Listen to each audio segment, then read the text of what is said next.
কমানোর জন্য আমার একটা বই লাগে আসবো একটু ওই চিন্তা উদ্বোধন করে নেই। হ্যাঁ আচ্ছা স্যার অবশ্যই আর আচ্ছা থ্যাংক ইউ। কিন্তু আমি ওখানে বলছি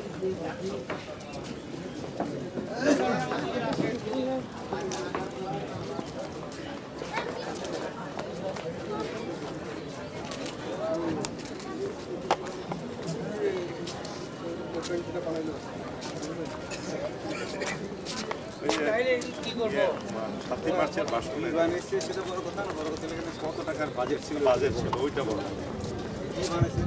এখান থেকে আমি কত আর্ন করলাম এটা ছিল বিষয়। প্রত্যেক দেখছি তাই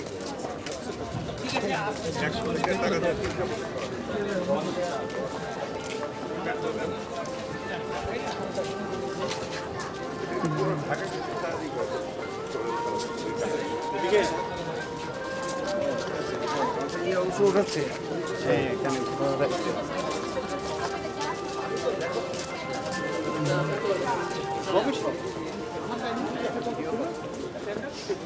বইগুলো আমার হাতে দাও ভিডিও।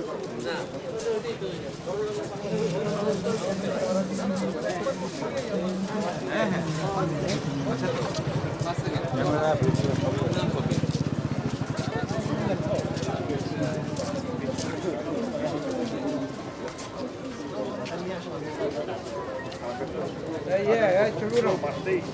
মানে রোজার মতো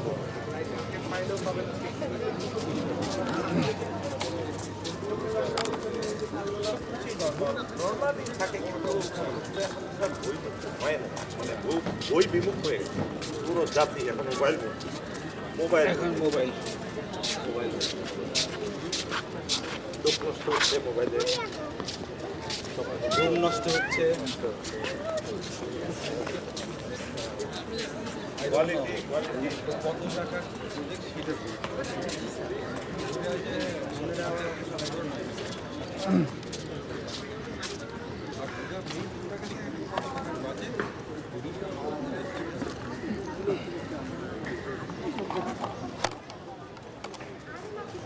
কাজ দিয়ে প্লাস্টিক কত টাকা মারতে পারবে এটা ছিল।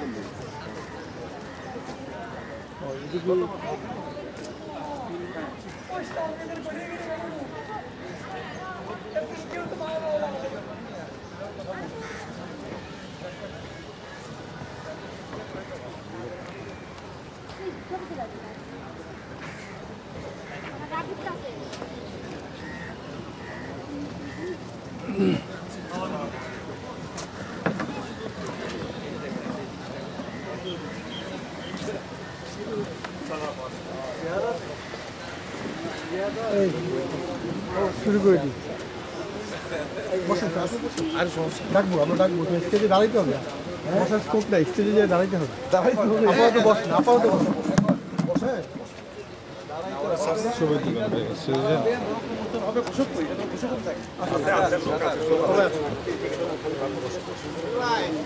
উপরে এসে তুলেন পড়াটা পাবেন।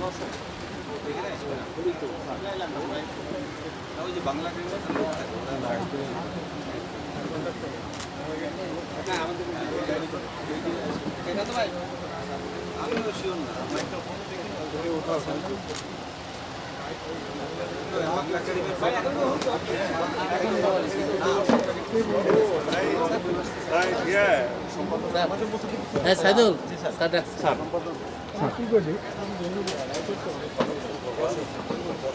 ভাই 11তম দিনে আজকে গ্রন্থের মনোকমোচন মঞ্চ থেকে আপনাদেরকে স্বাগত জানাচ্ছি। সুপ্রিয় সাথী, গ্রন্থের মনোকমোচন মঞ্চের অল্প কিছুক্ষণের মধ্যে 13টি গ্রন্থের মনোকমোচন অনুষ্ঠান একসাথে হতে যাচ্ছে। আমি গ্রন্থগুলোর নাম বলছি, তারপর গ্রন্থের মনোকমোচনের সাথে সংশ্লিষ্ট যারা আছে তারা এই মঞ্চটি পরিচালনা করবেন। বানানো কথা সাজানো গল্প উইং কমান্ডার এটিএম নজরুল ইসলামের লিখিত বইয়ের গ্রন্থের মনোকমোচন হবে। দ্য স্কাই উইথিন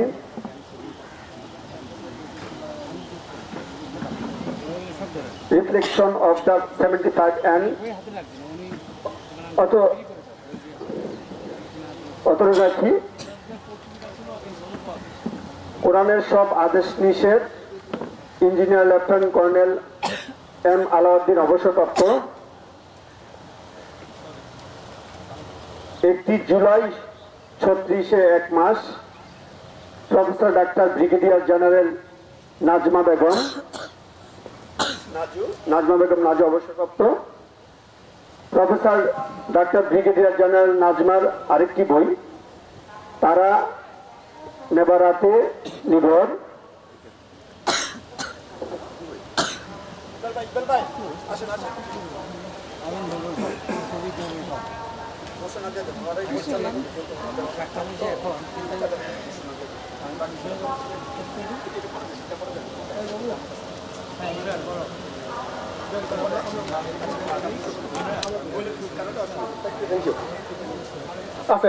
আসসালামু আলাইকুম রহমতুল্লাহ। আলহামদুলিল্লাহ, আমরা এখানে বাংলা একাডেমি প্রাঙ্গণে উপস্থিত হয়েছি। আমাদের সম্মানিত রাওয়াত যে সদস্যবৃন্দ আছে তাদের লেখা যে বই আছে এই বইগুলোর মনোকমোচনের জন্য। আমরা সবসময় রাওয়াত যে কোনো সদস্যের লেখা বইকে আড়ম্বরভাবে আমরা মনোকমোচন করার চেষ্টা করে থাকি। আজকের এই বাংলা একাডেমির বই মেলায় আমাদের উপস্থিতি এবং আমাদের এই মনোকমোচন একটা আনুষ্ঠানিক রূপ নিতে যাচ্ছে। আমরা আজকে যে রাওয়াত মনোকমোচনে মোট 7 জনের 13টি বই উন্মোচিত হবে। আমি একে একে ওনাদের নাম বলবো এবং বইয়ের নাম বলবো এবং অনুরোধ করব স্যার এবং ম্যাডামদেরকে, সম্মানিত রাওয়া লেখকগণকে স্টেজে এসে ওনার বই সহ দাঁড়ানোর জন্য। আগে আপাতত আমরা দাঁড়াবো, তারপর আমরা মনোকমোচন করব। সকলে দাঁড়ানো হয়ে গেলে মনোকমোচন করবো ইনশাল্লাহ। প্রথম যে বইটা আছে সেই বইটা হলো জুলাই বিপ্লব, দেশ, সমাজ ও রাজনীতি। সম্মানিত রাওয়া লেখক লেফটেন্যান্ট কর্নেল মোহাম্মদ আকরাম আলী, পিএইচডি। স্যারকে বিনীত স্টেজে আসার জন্য স্যার। দ্বিতীয় যে রাওয়ার সম্মানিত লেখক মেজর মোহাম্মদ আব্দুল গনি, লেখকের বই এটি একটি জীবন ও ইতিহাস। রাওয়ার সম্মানিত চেয়ারম্যান কর্নেল মোহাম্মদ আব্দুল হক, পিএসসি এই বইটির লেখক। আমি এখন চেয়ারম্যান মহোদয়কে অনুরোধ করব স্টেজে আসার জন্য।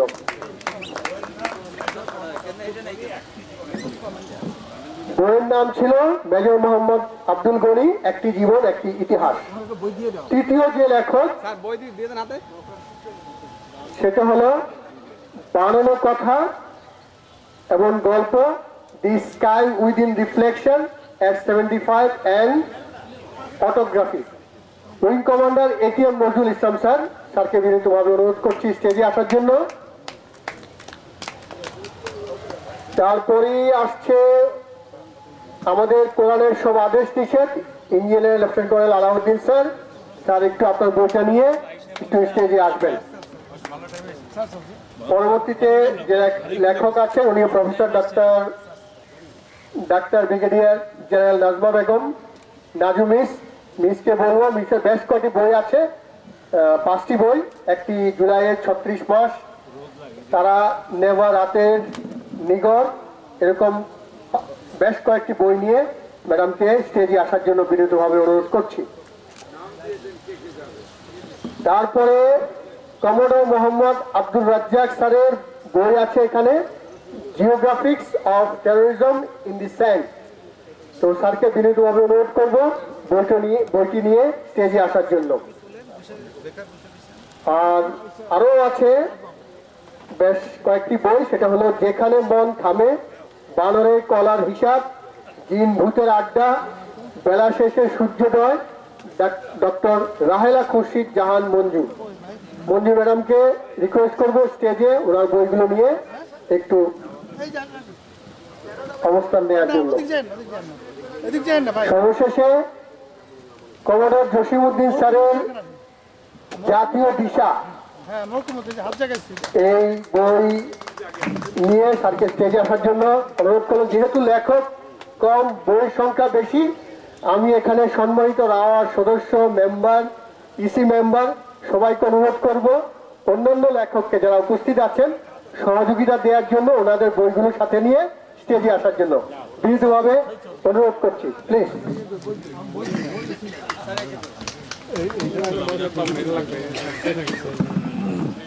সবার আশা হয়ে গেলে আমি প্রত্যেক একদিক থেকে প্রত্যেক লেখক লেখিকাকে ওনার বই সম্বন্ধে 2 মিনিট কিছু বলার জন্য অনুরোধ করব। তার আগে আমরা মৌখিক মোচনটা করি। সবাই বইটা সামনের দিকে ধরেন প্লিজ, একটু উপর দিকে ধরেন যাতে বইয়ের লেখাটা এবং লেখকের নামটা দেখা যায়।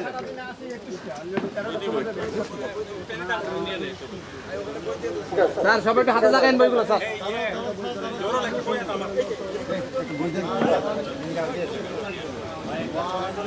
স্যার সবাই ক্যামেরা স্যার।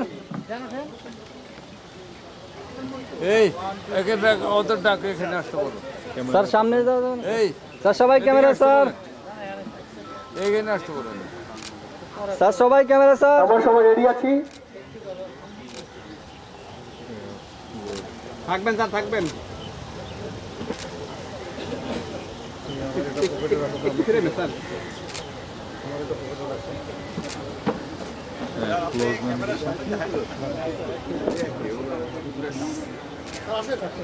স্যার ধরে রাখবেন স্যার।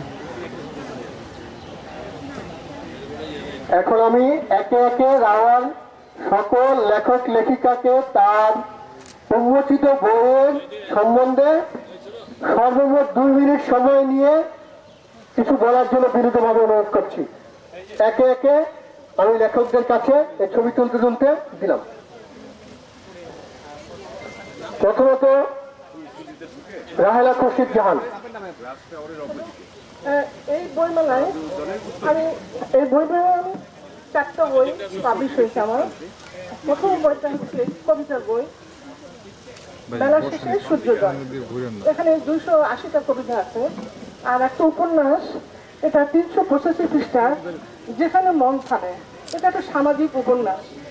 আর 2টো বাচ্চাদের বই, একটা বানরের কলার হিসাব, আর একটা বই আমার জিন ভূতের আড্ডা। এই বইগুলোর মধ্যে দিয়ে আমি বাচ্চাদের অনেক শিক্ষামূলক কথা আমি লিখেছি, বাচ্চাদের আনন্দ পাওয়ার জন্য। আর বড়দের যে বইগুলো, আমার কবিতা এবং আমার উপন্যাস, এটা সম্পূর্ণ সামাজিক। আমি চারিদিকে যা দেখি আমি সেটাই লেখার চেষ্টা করি। আমি সব কিছু মানে কল্পনার চেয়ে আমার বাস্তবটাই বেশি।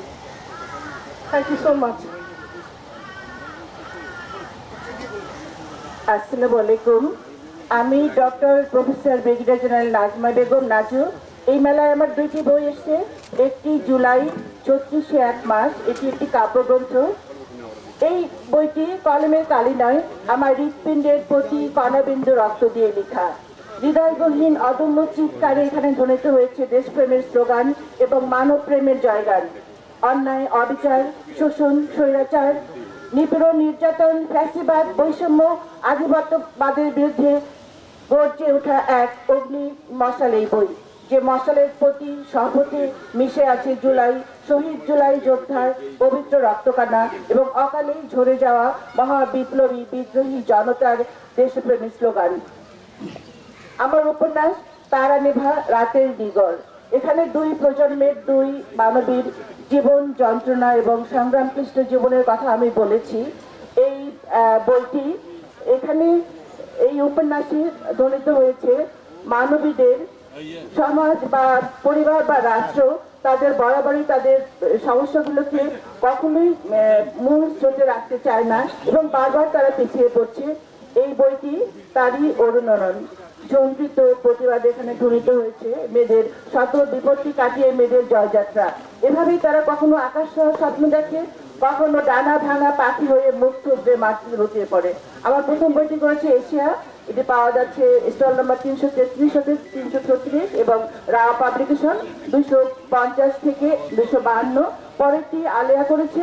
এই বইটি আলেয়া প্রকাশনী এবং রাওয়া পাবলিকেশন নিয়ে পাওয়া যাবে, আপনারা সংগ্রহ করুন। অনেক ধন্যবাদ আপনাদের সবাইকে, থ্যাংক ইউ। বিসমিল্লাহির রহমানির রহিম। আমি লেফটেন্যান্ট কর্নেল শেখ আকরাম আলী। আমার রচিত বইটির নাম জুলাই বিপ্লব 36।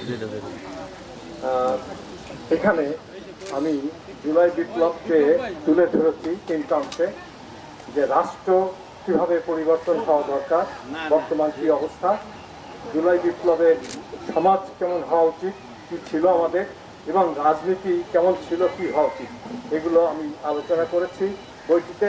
আমার পক্ষ থেকে ইঞ্জিনিয়ার জাতীয়তাবাদী গবেষণা কেন্দ্রের আহ্বায়ক ইঞ্জিনিয়ার রেজাল্ট করে উনি বই সম্পর্কে 1 মিনিট বলবেন। আসসালামু আলাইকুম। এই ডক্টর শেখ আকরাম আলীর এই বইটি জুলাই বিপ্লব সম্পর্কে 3য় বই আর কি। তো জুলাই বিপ্লব তো আর একদিনে হয়নি। জুলাই বিপ্লবের যে ইতিহাস এবং কি কারণে জুলাই বিপ্লব সংঘটিত হয়েছিল এবং এই জুলাই বিপ্লবকে সামনে রেখে আমরা কিভাবে দেশ জাতি গঠন করতে পারি, রাজনীতিকে কিভাবে কলুষিত মুক্ত করতে পারি, এ ব্যাপারে ডক্টর আকরাম আলী সাহেব বেশ কিছু প্রবন্ধ লিখেছেন। সেই প্রবন্ধের সংকলন এই বইটি।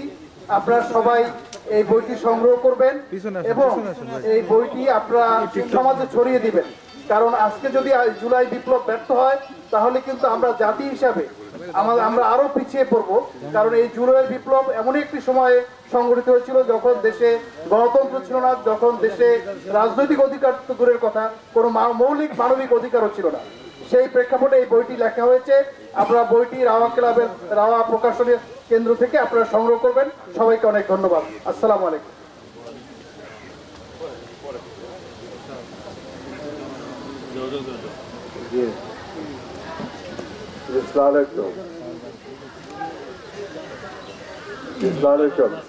আমি উইং কমান্ডার নজরুল ইসলাম। এবার আমার 2টি বই প্রকাশিত হয়েছে। একটি হচ্ছে বানানোর কথা, সাজানোর গল্প। আসলে আমার অনেকগুলো কথা যেটা বানানো সেগুলো কি গল্প আকারে এসেছে। এখানে 9টি গল্প আছে। এখানে যখন প্রেমের স্পন্দন আছে, তেমনি আছে আমাদের 1971-এর যে আমাদের 25শে মার্চে আমাদের উপর অত্যাচার হয়েছিল তার উপর ভিত্তি করে একটি ছোট গল্প। এখানে আছে 24শে জুলাই যে প্রতিশ্রুতিবদ্ধ তরুণরা যেভাবে যুদ্ধ করেছে তাদের নিয়ে একটি গল্প। এরকম 9টি গল্প আছে যে গল্পে আপনার পরিণতি বয়স, অর্থাৎ আমাদের বয়সে এসে যখন একাকিত্ব হয়ে যায়, যে বেদনা, সেই বেদনার কথাও আছে। তো এখানে 9টি গল্প আছে। 9টি গল্পই প্রেম, ভালোবাসা, প্রযুক্তি নির্ভর এবং আমাদের বিপ্লব বা জুলাই বিপ্লব বলেন, আমাদের 71 বিপ্লব বলেন, সবগুলো কিছু নিয়ে কিছু কিছু গল্প আছে। এছাড়া আমার আরেকটি বই আছে, সেটা হচ্ছে উইদিন দি স্কাই রিফ্লেকশনস এট 75। এটার পটভূমি হচ্ছে এটা আমার ছাত্র জীবনে। আমার যখন বয়স 75 কমপ্লিট হয়েছিল তখন আমার ফ্যামিলি থেকে আমার একটা বার্থডে উদযাপন করে নাম দিয়েছিল গ্র্যান্ড সেলিব্রেশন এট 75। তখন আমি দেখেছিলাম আমার স্ত্রী, আমার সন্তানরা, আমার নাতনি, আমার ভাইস্তা ভাইস্ত্রীরা আমাকে যে ভাষায় যে কথাগুলো বলেছে, আমার কাছে মনে হয়েছে it requires representation, it requires impression. তো আমি মনে করেছি আমার এই যে রিফ্লেকশন এট 75, 75 বছর বয়সে আমার জীবনের শৈশবের কথা, আমার ছাত্র জীবনের কথা, আমার ছাত্র জীবনের রাজনীতির কথা এবং পরবর্তী পর্যায়ে আমার বিমান বাহিনীর কার্যক্রম, বিমান বাহিনীর কথা। আমি রোয়ান্ডাতে ছিলাম, রোয়ান্ডাতে জীবন যুদ্ধের সাথে যে সংগ্রাম আমার ছিল সেই রোয়ান্ডার কথা এবং পরবর্তী 26 বছর, অর্থাৎ 25 বছর এয়ারফোর্স লাইফের পরে 26 বছর আমি এভিয়েশন সেক্টরে কাজ করি। বিভিন্ন এয়ারলাইন্সে আমি কাজ করেছি, এয়ারলাইন্সের এমডিও ছিলাম, এখন অ্যাডভাইস হিসেবে কাজ করছি। তো এইখানে এসে যে আমার এভিয়েশন সম্পর্কে যে আমার রিফ্লেকশন, সেটা আমার কাছে যে প্রিন্ট করা উচিত সেটা আমি রেখেছি। এই সাথে যেহেতু একসময় আমি ছাত্রজীবী করতাম, আমার নিজের ভিতরে একটি ব্রাজিল সম্পর্কে ধারণা আমার জন্মেছিল, তাই সেখানে আমি কিছু পাওয়ার পলিটিক্স অ্যান্ড আর্ম ফোর্সেস, অর্থাৎ আর্ম ফোর্সেসের ভূমিকা, এইটা নিয়ে আমার যে রিফ্লেকশন, যে আমার চিন্তা, আমার যে পদচারণা, সেটা আমি লিখেছি। তো সেই সব কিছু মিলিয়ে রিফ্লেকশনটা আমি করেছি। Thank you very much. আসসালামু আলাইকুম। আমি কর্নেল মোহাম্মদ আলাউদ্দিন। আমার এই বইটার নাম হলো কোরআনের সব আদেশ নিষেধ। অ্যাকচুয়ালি কোরআনে আল্লাহ যেই আমাদের জন্য যে নাজিল করেছেন, সেটাতে আমি দেখেছি যে এখানে আদেশ নিষেধগুলো ছড়িয়ে ছিটিয়ে আছে সমগ্র কোরআনের মধ্যে, ইন বিটুইন বিভিন্ন জাতি সম্প্রদায়ের ঘটনা, কাহিনী, উদাহরণ। বাট এই আদেশ নিষেধগুলো যেগুলো আমাদের জানা দরকার, সেটাকে আমি একত্র করে এটা কোরআনের সব ধারাবাহিকতা অক্ষত রেখে এটা একটা বই করেছি, যেটা কোরআনের সব আদেশ নিষেধ। এটা আমার বইটা প্রকাশ হয়েছে মাওলা বাতাস থেকে, এবং আমার প্রথম বইটা ছিল কোরআনের অনুবাদ, এটাও মাওলা বাতাস থেকে বের হয়েছে। সহজ বাংলা কোরআন রকমারিতে পাওয়া যায়, এবং এটা আমি আনন্দের সাথে বলতে চাচ্ছি যে প্রথম 1 বছরে এটা 16টা প্রিন্ট বের হয়েছিল। ধন্যবাদ সবাই। আসসালামু আলাইকুম, আমি কমোডর জসিম গায়। আমার বইটার নাম হচ্ছে জাতীয় দিশা, সংকট ও উত্তরণের পথ। জাতি যখন দিশাহারা, তখন তাকে দিশা দেওয়ার জন্যই আমার সামান্য প্রচেষ্টা।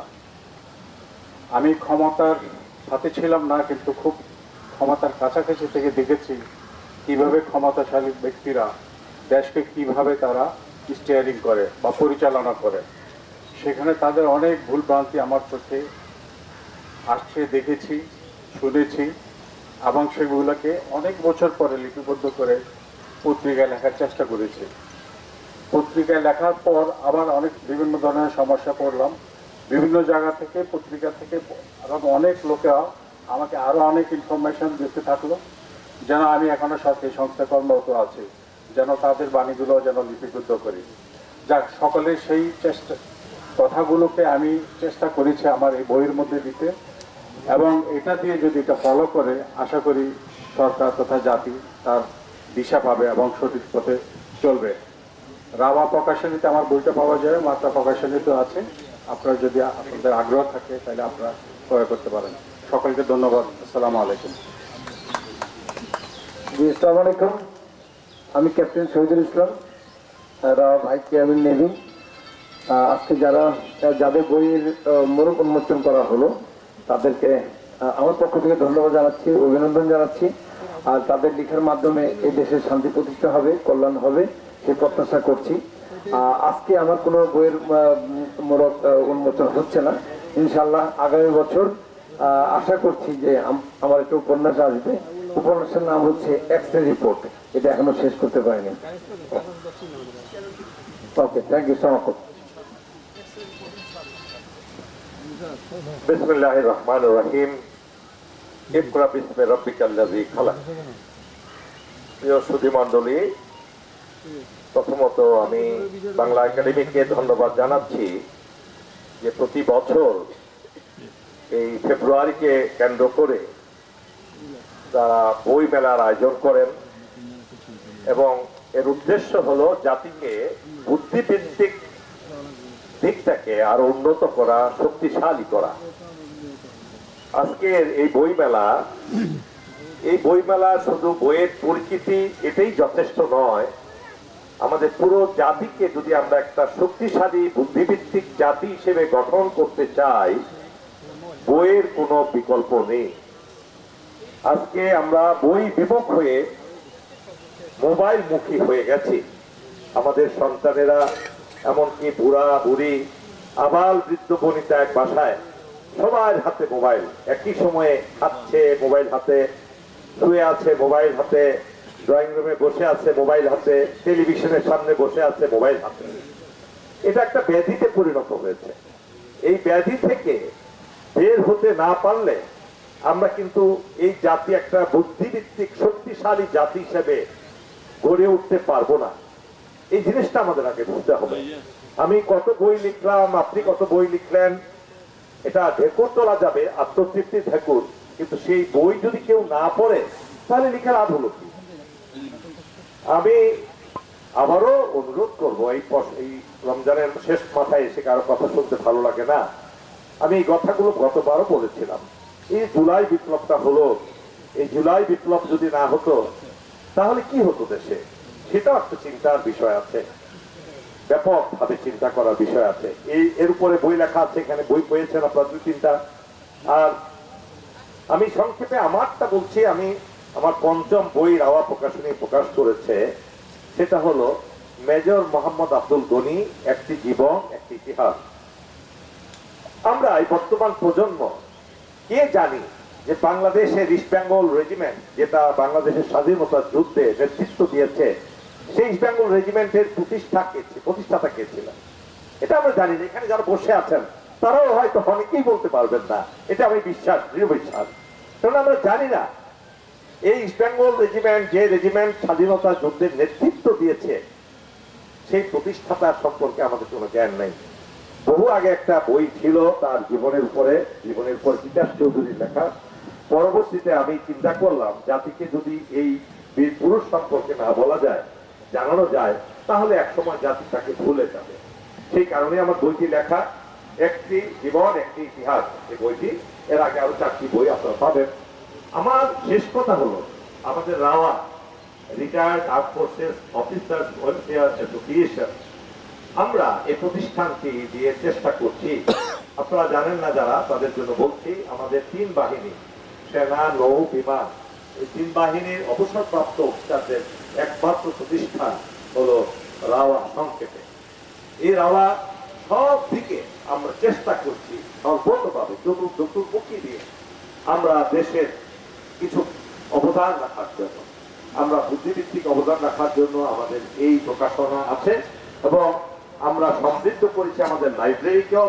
আপনারাও সেখানে ভিজিট করতে পারেন, এবং ইনশাআল্লাহ উত্তরোত্তর আমরা থিঙ্ক ট্যাঙ্ক গঠন করছি। এটা দিয়েও আমরা জাতির কাছে অবদান রাখবো। আপনারা আমাদের পাশে থাকেন, আপনারা দূরের কেউ নন। আমরা সামরিক বাহিনী বলি আর আমাদের আত্মীয় স্বজন বলি, সব আমরা একাকার। আমরা কিন্তু একই দেশের নাগরিক, একই ভাষার অনুসারী, একই ভাষায় কথা বলি, এবং ম্যাক্সিমামই একই ধর্মের অনুসারী। আমি পরিশেষে আপনাদেরকে বিশেষভাবে অনুরোধ করবো, যারা মিডিয়াতে দেখবেন, পরবর্তীতে আমার কথাগুলো শুনবেন, চলুন না আমরা সকল লোভ, হিংসা, অহংকার, ঘৃণা, পরশ্রীকাতরতা থেকে ঊর্ধ্বে উঠে সেই মহান প্রভু, তার যে প্রথম বাণী, সেটা ছিল ইকরা বিসমি রাব্বিকাল লাযী খালাক। অর্থাৎ আমাদের সৃষ্টিকর্তা মানব জাতির উদ্দেশ্যে বলছেন, তোমরা পড়ো। তারা এখানে আল্লাহ রাব্বুল আলামিন বলেন নাই তোমরা ক্ষমতা দখল করো, তোমরা তোমাদের ব্যবসা বাণিজ্য বৃদ্ধি করো, টাকা পয়সা অর্জন করো, দৌড়াদৌড়ি করো, খেলাধুলা করো। সবই আসবে যদি আমরা প্রথমে পড়ি, জ্ঞান অর্জন করি। সেই জ্ঞান অর্জনের কথা কে বলেছেন? আমাদের সৃষ্টিকর্তা বলেছেন। এটা কিন্তু আমরা গুরুত্ব দিই না। যারা এন্টি রিলিজিয়াস, বিশেষ করে বামপন্থী, তারা আবার এই কথাগুলো পছন্দ করবেন না। আমি জানি, ইসলামের কথা বলছি, আপনারা যদি গবেষণা করেন দেখবেন। শুধু এখানে পড়েই শেষ নয়, আল্লাহ পবিত্র কোরআনের বিভিন্ন জায়গায় বলেছেন, এতে শিক্ষণীয় আছে তাদের জন্য যারা চিন্তা করে, ভাবে, পৃথিবী নিয়ে, দেশ নিয়ে, মানুষ নিয়ে, সৃষ্টি নিয়ে ভাবে। আরো বলেছেন আল্লাহ রাসূল হযরত মুহাম্মদ সাল্লাল্লাহু আলাইহি ওয়াসাল্লাম, তালাবুল ইলমি ফরিদাতুন আলা কুল্লি মুসলিমান ওয়া মুসলিমাত। জ্ঞান অর্জন করা প্রত্যেক মুসলমান নর নারীর জন্য ফরজ, নারী পুরুষের জন্য ফরজ। ফরজ নামাজের আগে, রোজার আগে, হজ করার আগে, যাকাতের আগে যে জিনিসটা সবচেয়ে গুরুত্বপূর্ণ, সেটা হলো জ্ঞান অর্জন। এখানেই শেষ করেননি তিনি বলেছেন, দোলনা থেকে কবর পর্যন্ত জ্ঞান অর্জন করো। এই যে কথাগুলো কোথায় পাবেন, কে বলেছে? এ আমাদের ইসলাম ধর্ম বলেছে। আরেকটি শেষ কথা দিয়ে শেষ করছি, উতলুবুল ইলমে ওয়ালা কানা ফিসসিন, সুদূর চীন দেশে গিয়ে হলেও তোমরা জ্ঞান অর্জন করো। এই যে কথাটা, চীন মানে জ্ঞানের আধার না, সেটা হলো একটা দূরত্বের কথা বলা হয়েছে। আমার প্রিয় ভাই ও বোনেরা, আমি অনুরোধ করব, চলুন না আমাদের সৃষ্টিকর্তার সেই নির্দেশটাকে আমরা অনুসরণ করি। আপনি আমি কত বড় প্রগতিশীল, আপনি আমি কত বড় লেখক, আপনি আমি কত বড় নাম করা লোক, কত বড় প্রেসিডেন্ট, কত বড় প্রধানমন্ত্রী, কত বড় সেক্রেটারি, কত বড় জেনারেল, এইগুলো হয়ে আপনি কবরে যেতে পারবেন না। হয়তো আপনার এপিটাপে লেখা থাকবে, কিন্তু আপনাকে কিন্তু সেই আল্লাহর কাছে ফেরত যেতে হবে যে রাব্বুল আলামিন আপনাকে জ্ঞান অর্জন করার কথা বলেছেন, এবং সেই জ্ঞান অর্জনের মাধ্যমে আপনি আপনার প্রভুকে চিনবেন, আপনি আপনার সৃষ্টিকে চিনবেন, আপনি আপনার মানবতাকে চিনবেন, আপনি আপনার জাতিকে চিনবেন, আপনি আপনার শত্রুকে চিনবেন, আপনি আপনার মিত্রকে চিনবেন, আপনি আপনার বন্ধুকে চিনবেন, আপনি আপনার মা বাবাকে চিনবেন, আপনি আপনার সন্তানদেরকে চিনবেন, আপনি আপনার সারা বিশ্বকে জানবেন, বিশ্ব ব্রহ্মাণ্ডকে জানবেন। সেটাই হলো জ্ঞান, সেটাই হলো মূল কথা। মহান আল্লাহ আমাদেরকে এটা বোঝার তৌফিক দান করুক। আবারও সকলকে ধন্যবাদ। মহান আল্লাহ আমাদের সহায় হন। আল্লাহ হাফেজ। বাংলাদেশ জিন্দাবাদ। অনেক অনেক ধন্যবাদ সম্মানিত রাওয়া মেম্বারকে। এর মাধ্যমে শেষ হলো আমাদের আজকের মোনাকম মোচন। আমি এখন সময়ের সকল লেখককে বলবো, আমাদের এবং দর্শকদেরকে অনুরোধ করবো, আমাদের যে রাওয়ার পাবলিকেশনের যে স্টল আছে সেখানে আমরা পরিদর্শনে যাবো ইনশাল্লাহ। সকলকে অনেক ধন্যবাদ। প্লিজ সম্মানিত লেখক বৃন্দ।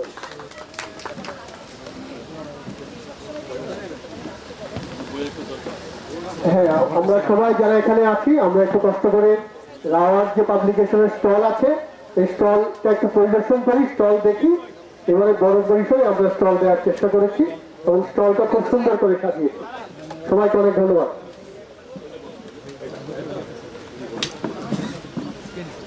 সম্মানিত পাঠকবৃন্দ, আমাদের রাও স্টলে আসার জন্য সবিনয় অনুরোধ করছি। আপনারা আসুন, দেখুন, নতুন বইয়ের আন করা সুখানে নিঃশ্বাস ভরে নিন। আর ভালো লাগলে আপনারা কিনুন, না কিনুন বইগুলো একটু দেখুন।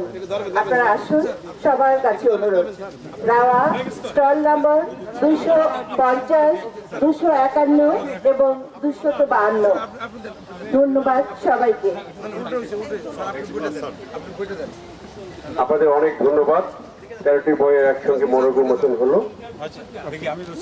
সম্মানিত রাওয়ার সদস্যদের অনেক ধন্যবাদ।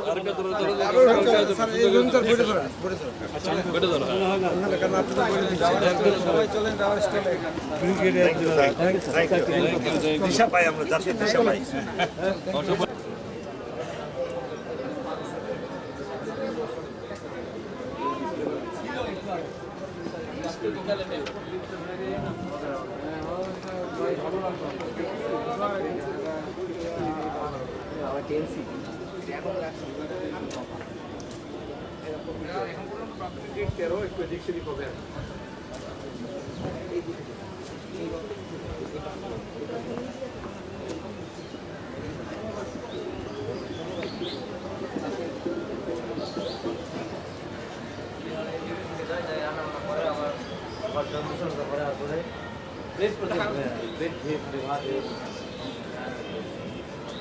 আপনি কি আমাকে চেনেন?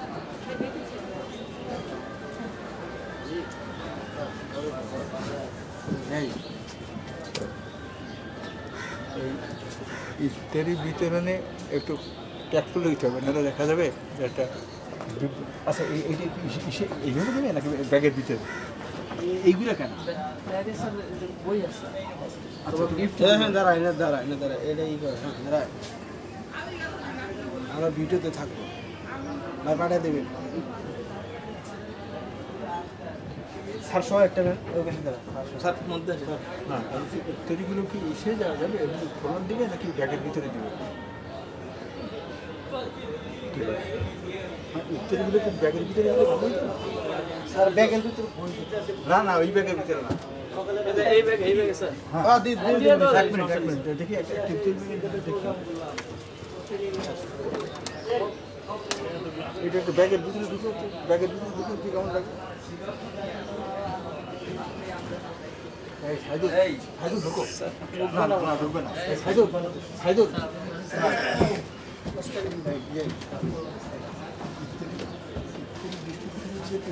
তুমি এত